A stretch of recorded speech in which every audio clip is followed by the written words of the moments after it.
पिपिएफ सरकारा होगोन होगोन होआसै दा आरो प्रमद सरकारा सोलायनानै जोंनो होबा दा बिथाङा होबाय नलबारिना मोनो जों आरो मोननो हाया आरो जोंनियावनो नलबारिनियावबो साफा सानै मोनदों खिन्थु जों मोननो हाया आंना ब्लगा मुसलपुर जिल्लाया बाक्सा बेनिफ्राय क्लास्टारा बुग्लामारि स्कुलनि नामा बुग्लामारि आनसलिक एमइ स्कुल दा प्लास जाबाय हाइ स्कुल बेनिफ्राय जोङो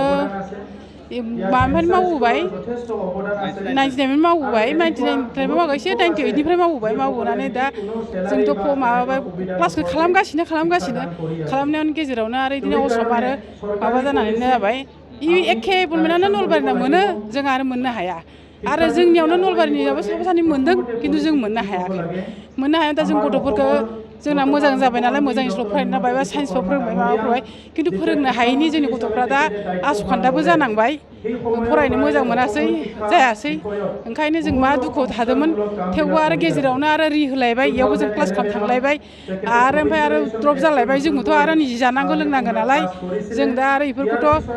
थांबाय थानो हाया स्कुलाव ओंखायनो जोङो सप्तासेयाव सानथाम थांनानै सानथामखौ गेप्स थानानैबाबो जों क्लास खालामबाय थानानै दिनै जोङो गोदोनि सरकारा माबानि पिपिएफ सरकारा होगोन होआसै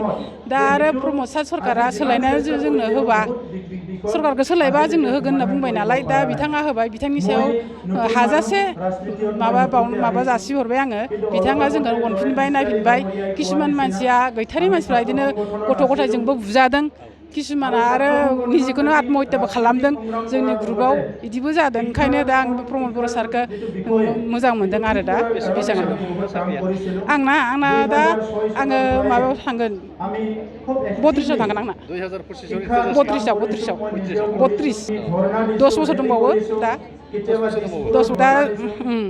दं खिन्थु जोंनि स्कुलाव दा 6 मासफोरबो दं बिदि दं आरो ओंखायनो दा आरो किसुमान आरो मालाय हाइकर्ट खालामनानैबो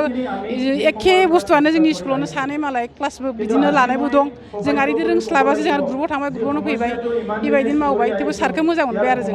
परिबर्तन सरकार जाबाय दे थेंक इउ जाबाय আৰু কিমান বছৰ কেনে লাগিছে আজি বহুত বছৰ কষ্ট কৰিলে বহুত ভাল লাগিছে কাৰণ বিনা দৰমহাৰে এখন স্কুলত বা ষ্টুডেণ্টকেইটাক যিয়ে শিক্ষা দি আছে এনেধৰণে বহুত ষ্ট্ৰাগল হয় একচুৱেলি সেইকাৰণে আজি এপইণ্টমেণ্টটো পাই ভাল লাগিছে কোনটো ডিষ্ট্ৰিক্টৰ পৰা ব্লক কি হয় ৰগৰতি সুবৰমা ব্লক স্কুলখনৰ নাম কলবাৰী এল পি স্কুল ডেকা মই মনসা মিলন হাইস্কুলৰ টিচাৰ হয় প্ৰমোদ বড়ো ডাঙৰীয়াদেৱক বহুত ধন্যবাদ জনাইছোঁ তেখেতে আমাৰ আজি বহুদিনীয়া এটা আশা পূৰণ কৰিলে তেখেতক মোৰ ফালৰ পৰা বহুত ধন্যবাদ জনাইছোঁ এইখিনি মোৰ 1999 আপুনি চাকৰি পাইছে এতিয়া কিমান বছৰ আছে 18 বছৰ 9 দিন মই মনসা মিলন হাইস্কুল ব্লক কি আছে কষ্ট কৰি এতিয়া কয় বছৰ আছে এনে মানৱ সম্পদ মোৰ 18 বছৰ 9 দিন আছে আপোনালোকে সকলো দিশৰ পৰা ৰিটায়াৰমেণ্টৰ কাৰণে 18 বছৰ নিজৰ শ্ৰমদান